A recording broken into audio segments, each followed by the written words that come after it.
নমস্কার বন্ধুরা, job thrusters একাডেমিতে প্রত্যেকে স্বাগত জানাই। আশাকর্মী পদে নিয়োগের বিজ্ঞপ্তি সম্পর্কে আজ একটা ভিডিও নিয়ে চলে এলাম। তোমাদের এখানে শিক্ষাগত যোগ্যতা বা এডুকেশনাল কোয়ালিফিকেশন লাগছে। যোগ্যতা দেওয়া আছে মাধ্যমিক পাস। এই পোস্টের জন্য কিন্তু যোগ্যতা মাধ্যমিক পাস এবং বয়স 22 থেকে 40 বছরের মধ্যেই থাকতে হবে এই পোস্টের জন্য, বা বয়সের সীমা 22 থেকে 40। এবং তোমাদের এই পোস্টের আবেদনের লাস্ট ডেট হচ্ছে 4/10/2024, অর্থাৎ 10 মাসের 4 তারিখ হচ্ছে এই পোস্টের জন্য আবেদনের লাস্ট ডেট। তো তোমাদের এই ভিডিওতে আমি আবেদনের পদ্ধতি সহ সমস্ত কিছু ডিটেলস আলোচনা করেছি। তাই বিস্তারিত তথ্য বা সমস্ত তথ্য ডিটেলসে পাওয়ার জন্য অবশ্যই ভিডিওটা স্কিপ না করে শেষ পর্যন্ত দেখতে থাকো। এবং যদি এই চ্যানেলটিতে নতুন হয়ে থাকো, যদি চ্যানেলটি ইনফরমেটিভ বা গুরুত্বপূর্ণ মনে হয়, তাহলে প্লিজ একটা সাবস্ক্রাইব করে দিও, এরকম আরও অন্যান্য সরকারি বা বেসরকারি চাকরির আপডেটস পাওয়ার জন্য। তোমরা এরপর সরাসরি যে অফিসিয়াল নোটিশের যে বিজ্ঞপ্তি বা পিডিএফ রয়েছে তার মধ্যে যাব এবং সেখান থেকে সমস্ত কিছু ডিটেলস আলোচনা করব। তাই সঙ্গে থাকো এবং প্লিজ ভিডিওটা স্কিপ না করে শেষ পর্যন্ত দেখতে থাকো। বন্ধুরা, অন স্ক্রিন দেখতে পাচ্ছ তোমাদের যে অফিসিয়াল নোটিশের পিডিএফ, তার মধ্যে রয়েছে প্রথমে রয়েছে কিছু শর্তাবলী বা কিছু নিয়ম। 1 নম্বরে দেওয়া আছে কেবলমাত্র বিবাহিতা, বিধবা বা আদালত কর্তৃক ডিক্রিমূলে বিবাহ বিচ্ছিন্ন মহিলারা কিন্তু এই পোস্টের জন্য আবেদনের যোগ্য বা আবেদন করতে পারেন। এবং তারপর রয়েছে আগ্রহী প্রার্থীকে অবশ্যই সংশ্লিষ্ট পরিষেবা প্রদানের এলাকার বাসিন্দা কিন্তু হতে হবে এই পোস্টের জন্য। এবং তারপর রয়েছে বয়স। সাধারণ প্রার্থীর বয়স কিন্তু 1/1/2024 তারিখে 30 থেকে 40 বছরের মধ্যে কিন্তু বয়স হতে হবে। এবং তপশিলি জাতি বা তপশিলি উপজাতিভুক্ত প্রার্থীদের ক্ষেত্রে কিন্তু 22 থেকে 40 বছরের মধ্যে কিন্তু বয়স থাকতে হবে এই পোস্টের জন্য। এবং তারপর রয়েছে 4 নম্বরে প্রার্থীকে মাধ্যমিক বা সমতুল্য পরীক্ষায় অবতীর্ণ হতে হবে। তো এখানে তোমাদের শিক্ষাগত যোগ্যতা কিন্তু মাধ্যমিক প্রয়োজন। অবশ্যই এই জায়গাটা কিন্তু অবশ্যই নিজের দায়িত্বে ভালোভাবে কিন্তু দেখে নিও তোমাদের শিক্ষাগত যে যোগ্যতার পোর্শনটা দেওয়া রয়েছে, বা 4 নম্বর পয়েন্টটা কিন্তু অবশ্যই ভালোভাবে দেখে নিও। এবং তারপর তোমাদের 7 নম্বরে রয়েছে যে একজন আবেদনকারী কেবলমাত্র একটি আবেদনপত্র জমা দিতে পারবেন। একের অধিক আবেদন করলে তার সমস্ত আবেদনপত্র কিন্তু বাতিল বলে গণ্য করা হবে। এবং তোমাদের যে সমস্ত ডকুমেন্টস প্রয়োজন এখানে, সেগুলো হচ্ছে বয়সের প্রমাণপত্র হিসাবে জন্ম শংসাপত্র বা মাধ্যমিক বা সমতুল্য পরীক্ষার অ্যাডমিট কার্ড যে কোনো একটা দেওয়া যেতে পারে। এবং এলাকার বাসিন্দা হিসাবে ভোটার পরিচয় এবং রেশন কার্ড। এবং তারপর রয়েছে পশ্চিমবঙ্গ সরকার কর্তৃপক্ষের দেওয়া জাতিগত প্রমাণপত্র, যেমন তপশিলি জাতি বা তপশিলি উপজাতির ক্ষেত্রে। তারপর রয়েছে মাধ্যমিক বা সমতুল্য পরীক্ষার মার্কশিট অবশ্যই প্রয়োজন। এবং তারপর রয়েছে বিবাহিত প্রার্থীদের ক্ষেত্রে বিবাহ নিবন্ধীকরণ শংসাপত্র অথবা বিবাহে যে কোনো শংসাপত্র প্রয়োজন। বিবাহ বিচ্ছিন্ন প্রার্থীদের ক্ষেত্রে প্রাসঙ্গিক আইনি প্রমাণপত্র, বা বিধবা প্রার্থীর ক্ষেত্রে তার স্বামীর মৃত্যু শংসাপত্র জমা দেওয়া প্রয়োজন। তো এই সমস্ত ডকুমেন্টস কিন্তু প্রয়োজন। তারপর রয়েছে প্রার্থীর স্বাক্ষর সহ 2 কপি পাসপোর্ট সাইজ রঙিন ফটো দিতে হবে।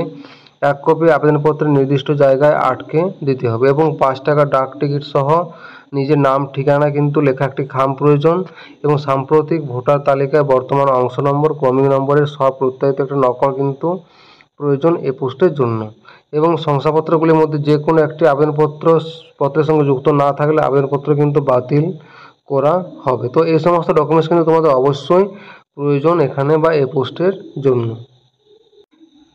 এবং পরে রয়েছে তোমাদের আবেদনপত্র জমা দেওয়ার স্থান হচ্ছে সংশ্লিষ্ট সমষ্টি উন্নয়ন আধিকারিকের করণ, অর্থাৎ পাথর প্রতিমা বিডিও অফিসে সরাসরি আবেদনপত্র জমা দেওয়া যাবে। এবং ডাকযোগে যেমন স্পিড পোস্ট বা রেজিস্টার্ড পোস্ট প্রেরিত আবেদনপত্র গ্রাহ্য হবে, তবে তা নিম্নলিখিত সময়সীমার মধ্যে কিন্তু পৌঁছাতে হবে।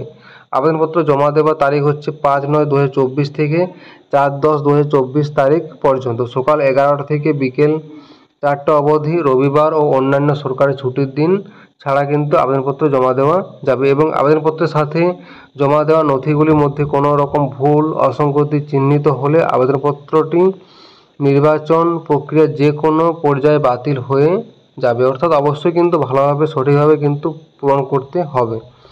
এবং তারপর রয়েছে যে অসম্পূর্ণ অথবা ত্রুটিপূর্ণ আবেদন খারিজ করা হবে। এবং তারপর রয়েছে নির্বাচনের পদ্ধতি। মাধ্যমিক পরীক্ষা অথবা সমতুল্য অন্যান্য পরীক্ষাতে মোট প্রাপ্ত নম্বরের 90% নেওয়া হবে। এবং ইন্টারভিউ থেকে নেওয়া হবে 10%। টোটাল তোমাদের 100 নাম্বারের উপর ভিত্তি করে কিন্তু এখানে নিয়োগ করা হবে। তো তোমাদের তারপর রয়েছে তোমাদের অ্যাপ্লিকেশন ফর্মটা এখানে দেওয়া আছে। পাথর প্রতিমা ব্লকে আসা পদের জন্য আবেদনপত্র। এখানে তোমাদের ডকুমেন্টসটা কিন্তু অবশ্যই, বা অ্যাপ্লিকেশন ফর্মটা কিন্তু অবশ্যই ভালোভাবে ফিল আপ করে নিও নিজের দায়িত্ব। এখানে রয়েছে আবেদনকারীর নাম, গ্রাম পঞ্চায়েতের নাম, উপস্বাস্থ্য কেন্দ্রের নাম, বয়স 1/1/2024 তারিখের ভিত্তিতে, ডেট অফ বার্থ, স্বামীর নাম, পিতার নাম, এখানে সাধারণ বসবাসের ঠিকানা অবশ্যই ডিটেলসে বাংলায় দেওয়া আছে, ডিটেলসে ফিল আপ করা প্রয়োজন, বা গ্রাম, পোস্ট অফিস, পিন, জেলা, থানা, আধার কার্ড নাম্বার, মোবাইল নাম্বার, বৈবাহিক স্থিতি, বিবাহিতা না বিবাহ বিচ্ছিন্ন নাকি বিধবা, অবশ্যই যেটা প্রযোজ্য সেখানে টিক মার্ক দিতে হবে। তারপরে হচ্ছে উপস্বাস্থ্য কেন্দ্র হতে বসবাস ঠিকানা, কত দূরত্ব, SC/ST প্রযোজ্য হলে রেশন কার্ড নাম্বার, সমস্ত কিছু কিন্তু নিজের দায়িত্বে অবশ্যই ভালোভাবে ফিল আপ করে নিও। এবং তোমাদের এখানে ডিটেলস দেওয়া রয়েছে যে আবেদনপত্র জমা দেওয়ার স্থান পাথর প্রতিমা BDO অফিস, আবেদনপত্র জমা দেওয়ার তারিখ 5/9/2024 থেকে 4/10/2024 এবং সময়ও ডিটেলসে দেওয়া রয়েছে। তোমাদের এই নোটিশটা প্রকাশিত হয়েছে এখানে সমষ্টি উন্নয়ন আধিকারিকের করণ, পাথর প্রতিমা উন্নয়ন ব্লক, গ্রাম রামগঙ্গা, জেলা গ্রাম প্লাস পোস্ট হচ্ছে রামগঙ্গা, জেলা দক্ষিণ 24 পরগনা, পিন 74331। তারিখ হচ্ছে এই তারিখে নোটিশ পাবলিশ হয়েছে এবং স্মারক সংখ্যা বা মেমো নম্বরও দেওয়া রয়েছে। এখানে তোমাদের ডিটেলসে দেওয়া রয়েছে সব কিছু যে কি। তো তোমাদের এই হলো বিজ্ঞপ্তি সম্পর্কে মোটামুটি একটা তথ্য। যারা ভিডিওটি দেখছো বা যারা আবেদন করতে ইচ্ছুক, আবেদন করতে চাও, তারা অবশ্যই সম্পূর্ণ বিজ্ঞপ্তি, আশাকর্মী নিয়োগের বিজ্ঞপ্তির যে সম্পূর্ণ নোটিশ বা তোমাদের যে রুলস বা নিয়ম রয়েছে সমস্ত কিছু কিন্তু নিজের দায়িত্বে ভালোভাবে পড়ার পর তারপর নিজের দায়িত্বে কিন্তু আবেদন করবে। এবং যদি ভিডিওটি ভালো লেগে থাকে তাহলে লাইক ও শেয়ার করে দিও এবং চ্যানেলটিতে নতুন হয়ে থাকলে প্লিজ এটা সাবস্ক্রাইব করে দিও এরকম আরও অন্যান্য সরকারি বা বেসরকারি চাকরির আপডেটস পাওয়ার জন্য। Thank you.